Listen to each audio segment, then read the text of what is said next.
In this video, you're going to get a breakdown on what I see as the biggest differences between softball and baseball catching and where I see the game behind the plate changing and evolving and adapting to. This video, we're going to take a look at who I believe is Kinzie Hansen, one of the catchers for Oklahoma. And if you don't know anything about Oklahoma softball is the powerhouse, the top dog, the Alabama of football, the Clemson of football. They are by far the best college softball team. They win the College World Series like almost every year. So this is one of the best college catchers in the world, I would say, if you're playing for Oklahoma. And I'm going to do a breakdown. We're just going to look at some pitches and then we're going to compare it to an MLB pro catcher, JT Realmuto, after the fact. And we're going to look at just a few things like stances, receiving mechanics, and especially the pre-pitch. Okay, so with that being said, let's jump in. All right, okay, so we're just going to go kind of frame by frame. So we're going to see the single knee stance right here. If you were to draw this or trace this, you would see this isn't a super square stance. You'll see the hips are offset, the shoulders offset, the knee and right foot are offset. A big reason why you'll see guys do this in the major leagues as well is really to get this left shoulder closer to the ball and lower to the ball. And,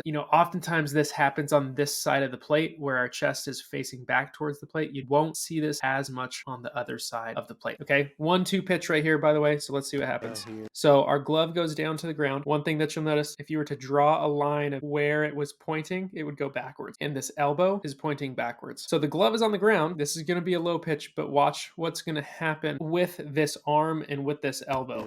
Okay, now it comes up. You're going to see likely a bounce right here. Yep, because this pitch is on the ground. And now this elbow, if you're to draw a line, goes up. The glove goes up if you're to draw a line there. Okay, so let's take a look at another one. 2-2 pitch. I also think it's interesting that softball teams use these number signs. Kind of fascinating. No picking signs here. 2-2 pitch, ball to Mitchell. Right here, get into our stance.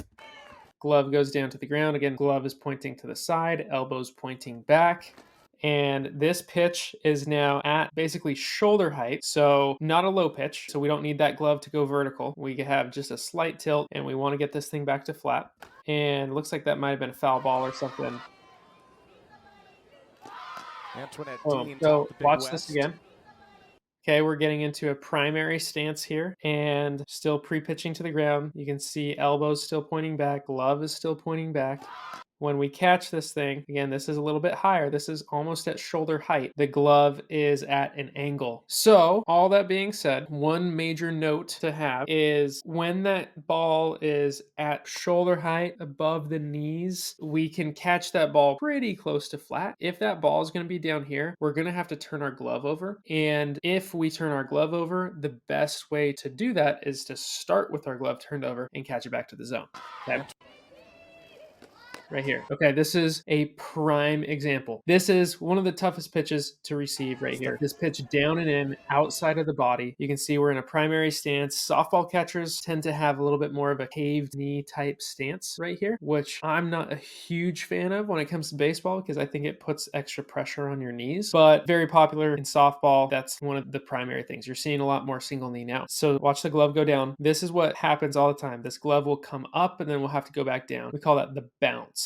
Glove goes up and down. And now you see elbow pointing up, glove pointing down, and then we go up. So that is a borderline pitch that could go either way, right? That's maybe a little low and out as it is, but you can see as we come up and go down, that creates the bounce that makes it look like an obvious ball because of the bounce of the glove, right? You can see that umpire, you can see that thing all the way. If we catch that thing in one fluid motion, then, at least there's a chance we might be able to get a call. So big things that I want you to see here is softball is adopting the baseball style of putting the glove on the ground. Okay, this is because in order to catch this low pitch back to the zone, the only way to do that is to start with your glove on the other side of the ball and catch it up, which means that your glove has to be on the ground. Now, in order to actually catch this ball on the ground, our glove has to stay below the ball, cannot go up above, has to stay down below, and our elbow and arm and glove have to be in the mechanical position to be able to catch that ball up. So as long as this elbow is turned backwards, you will not be able to effectively catch the ball back to the zone. You will always bounce because as you extend, you take the ball down rather than as you extend, you take the ball up. So with that being said, stay tuned for this next section where I analyze JT Realmuto, one of the best catchers in baseball, receiving some low pitches and what his left arm looks like in terms of his posture and what that means for you, how you can get better at receiving this low pitch. All right, now we're taking a look at JT Realmuto, one of the best catchers in the game. So the big thing that I want us to pay attention to here is the elbow position, the left arm posture as we go to catch right here. So one thing that you'll notice, the target is flat. Okay, the glove and the elbow are at the same height. A lot of young catchers really struggle with that. He's got his head above the center of his torso, which creates this nice vertical line. He's not slanted over this way. He's straight up and down. Now, as we play this,